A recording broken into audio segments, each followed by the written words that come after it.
Thanks for joining me today, and in this tutorial we're going to explore how to play campanella on the ukulele. Now I'm sure many of you will have heard me talk about this technique before, but it's good to revisit I think some of the basics, and also I like the idea of reaching out to people who perhaps haven't encountered this technique and want to know more about it. So I'll be using a practical example to explain how campanella works and demonstrate why it's such a beautiful, albeit often complex and mind-bending approach to playing the ukulele. As we'll see, campanella is technically challenging and requires careful consideration of the fingerings for both hands, so both our picking hand and our fretting hand.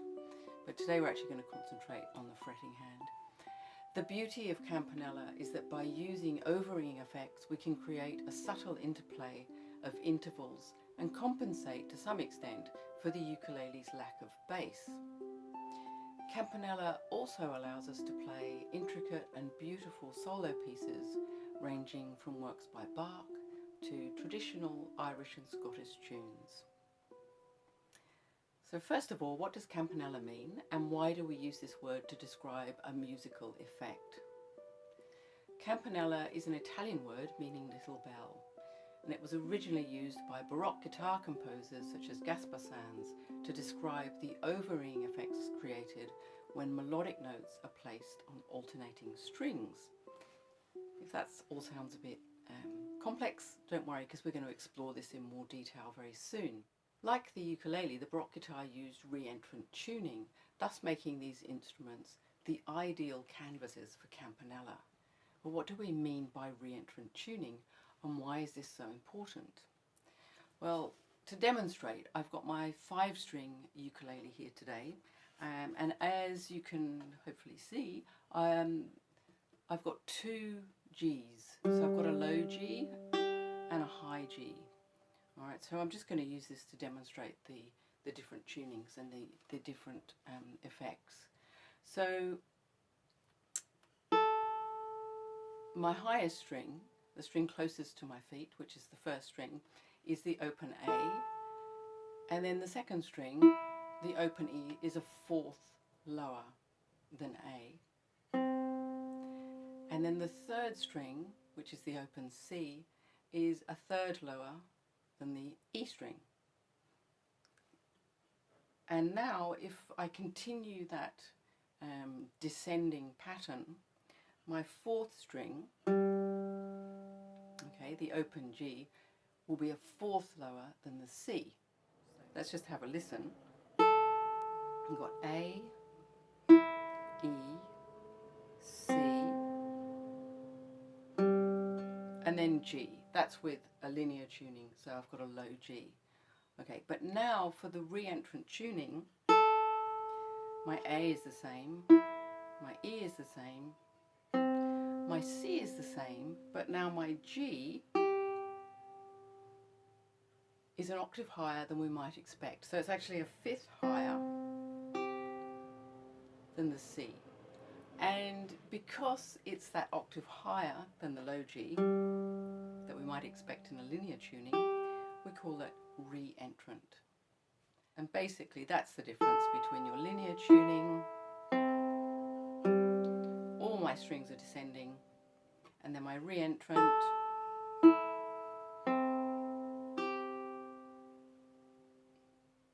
the high G as the 4th string. Okay, so I've just changed over to my soprano, which has the re-entrant tuning, and as we'll soon see, I'm going to be able to use all 4 strings to play my melody in a campanella way. But first of all, here's a little bit of background on campanella on the ukulele. In the 1990s, John King championed the campanella style on the ukulele. His campanella arrangements and recordings of works by composers such as Bach helped to elevate the status of the ukulele. His most famous book is The Classical Ukulele, published by Flea Market Music in 2004. This book and its accompanying CD feature many of King's campanella arrangements, and I do recommend that book if you don't already have it. A defining feature of King's approach was that he applied campanella technique to entire pieces, and this was quite a different approach from the Baroque guitar composers who'd only used it as a novelty device to highlight certain passages. I've used campanella in many of my arrangements and compositions, and was one of the first people to use campanella in original works for the ukulele. But having said that, I'd like to mention the works of Ernest Kai, the first Hawaiian ukulele virtuoso according to the Ukulele Hall of Fame website. While Kai never intentionally used campanella as an effect or compositional device, he did use the natural overringing of the strings in many of his pieces. And for example, that lovely piece, Hyre, from his Method of 1916. And there's other examples of that as well, Banjo Shortiche and El Recuerdo, a couple of pieces that spring to mind. Anyway, that's another story. Let's explore how ukulele works on the ukulele. And to do this, I'm going to use the D natural minor scale to demonstrate the technique. But before we get into playing it in campanella, let's just play through the scale, starting in first position. So my notes are D, E, F, G, A, B flat, C, and D. Remember, this is non-campanella. All right, so I'm going to play it again. I'll stop talking. So this time, listen to the notes and listen to how clearly defined each note is. And they sound as individual entities, even though we've got this ascending scale. So here we go. I'll play it up and back so you can hear.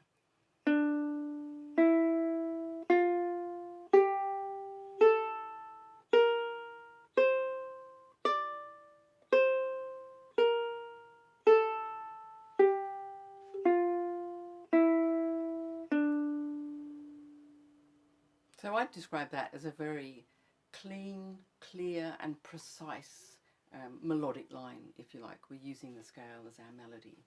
Now I'm going to play it in campanella style and just have a listen to the difference.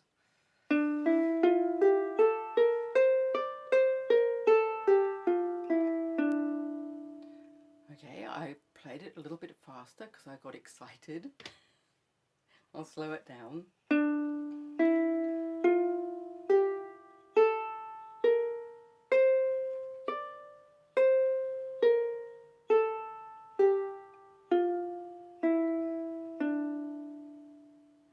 When I play campanella, I get the same buzz of excitement that I get when I see a Mr. Whippy van. Back to serious things. So how am I playing that campanella scale? When I play my campanella scale, I've got this kind of lovely wash of sounds that are very subtle, and they're kind of just in the background, but they're making my scale just sound more, I think, interesting. More interesting than, okay, because I'm getting all the notes to ring on as much as possible.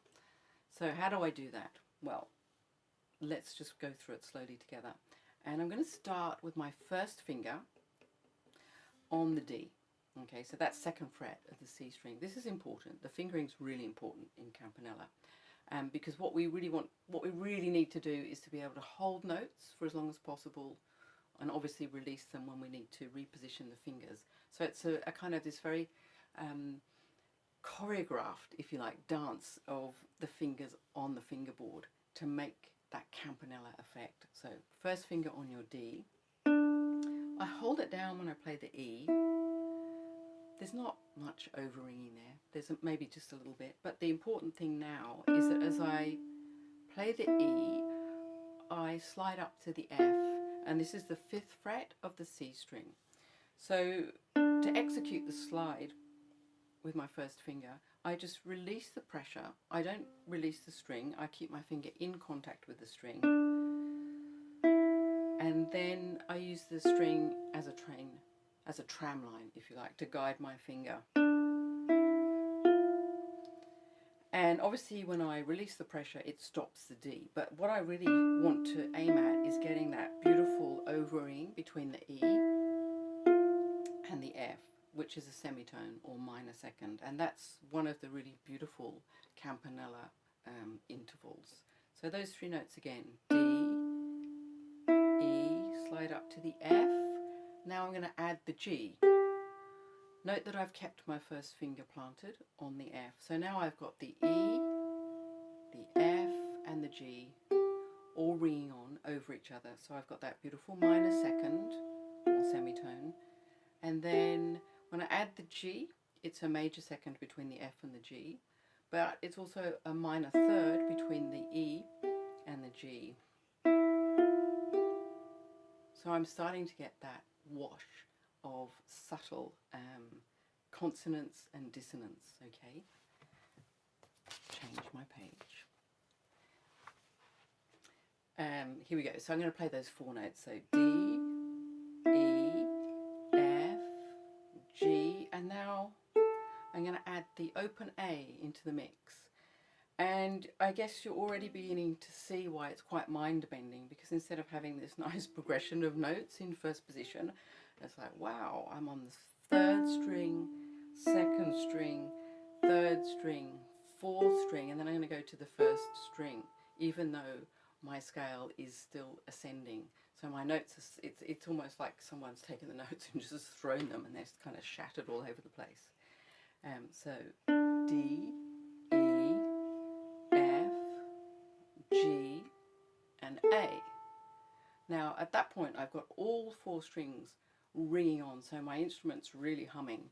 And if we think about the intervals, so we've already done the minor second, F to G, the major third, G to A, so another major second, but because I've got the other strings ringing on, I've got E to G, which is my minor third, I've got the E to the A, which is a perfect fourth, and then potentially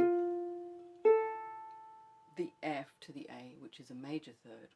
So it's quite a lot of major and minor seconds and thirds going on, as well as the perfect fourth. Okay, so and it's beginning to sound really beautiful.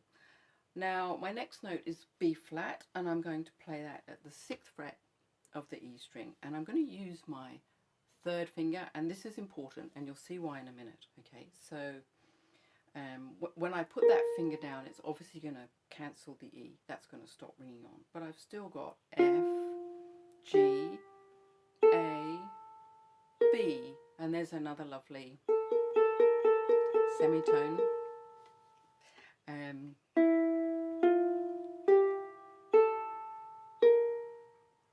Keeping my B flat down so that it rings on, I then release my first finger and reposition it to the 5th fret of the G string. Okay, so it's just a little move there. If I play from the F, G, A, third finger down, and as that goes down, I use that as an opportunity to just gently move my first finger. So you know, note it's not a big lift up and a replacement of the finger, it's just very subtle.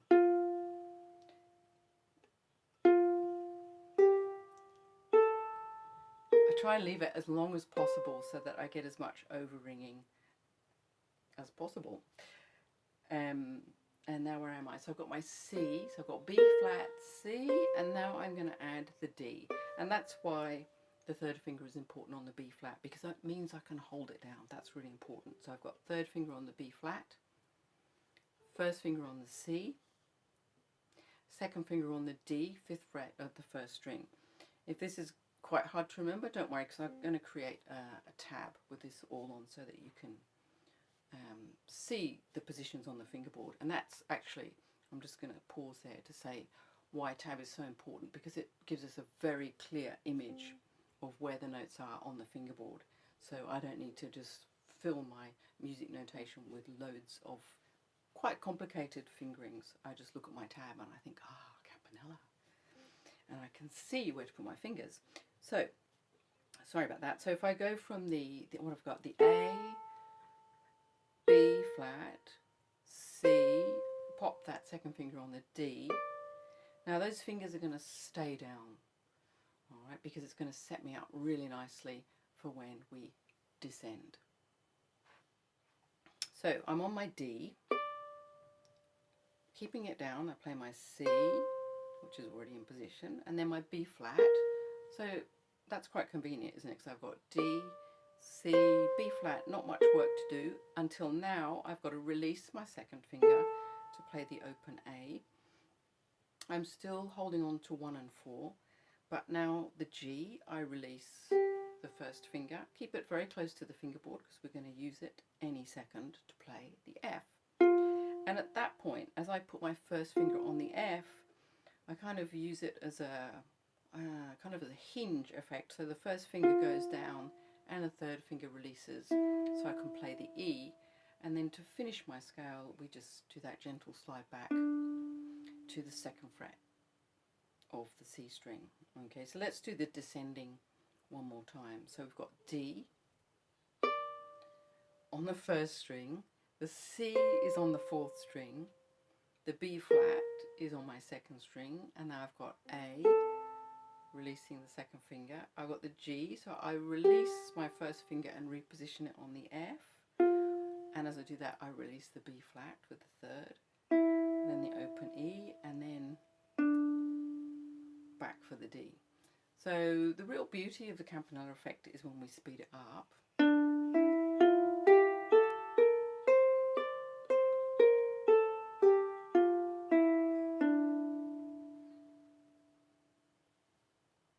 So I hope you find that as evocative as I do. There's that linear one again.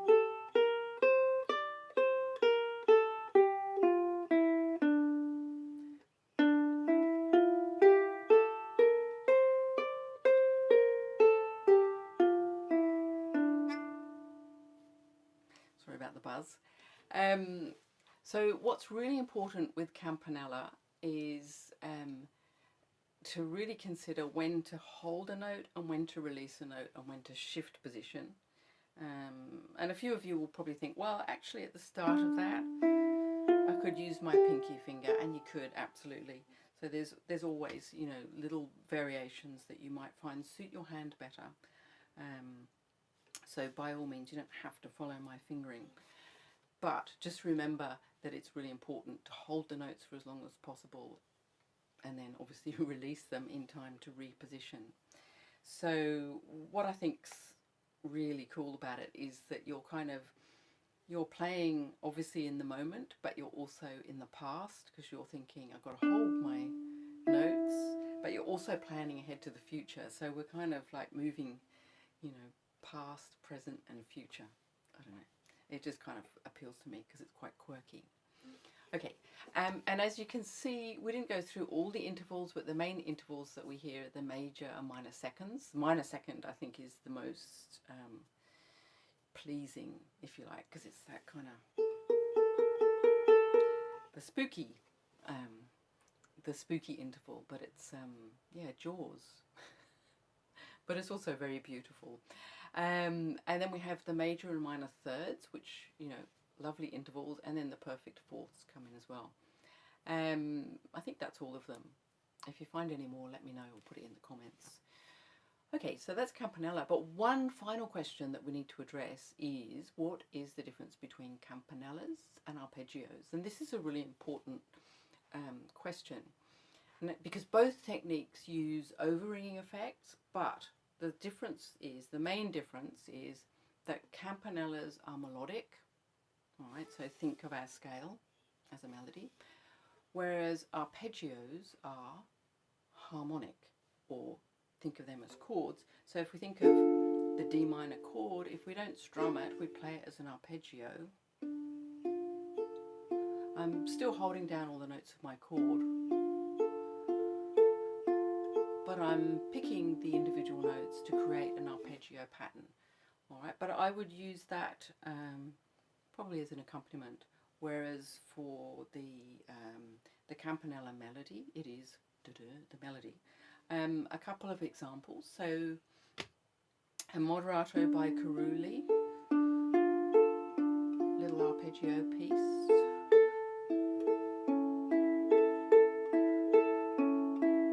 A7.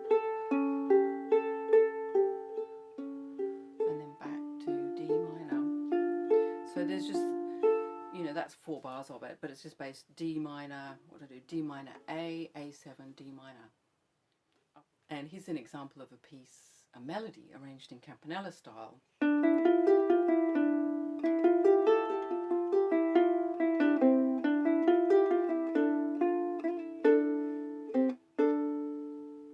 Okay, that's just the first section. So thanks for watching this, and I hope you enjoy the video and get something to, to take away, to inspire you to practice or to learn a Campanella piece.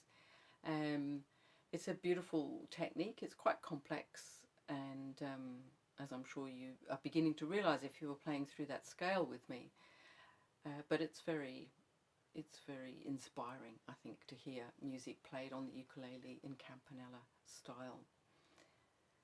And if you have any questions, put them in the comments. I haven't really gone into the picking technique, and I feel that that's probably another video, because that gets quite detailed.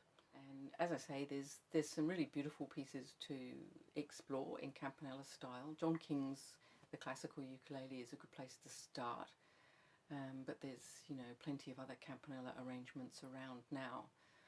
So I wish you luck with your Campanella journey, and if you have any questions, then just pop them in the comments below.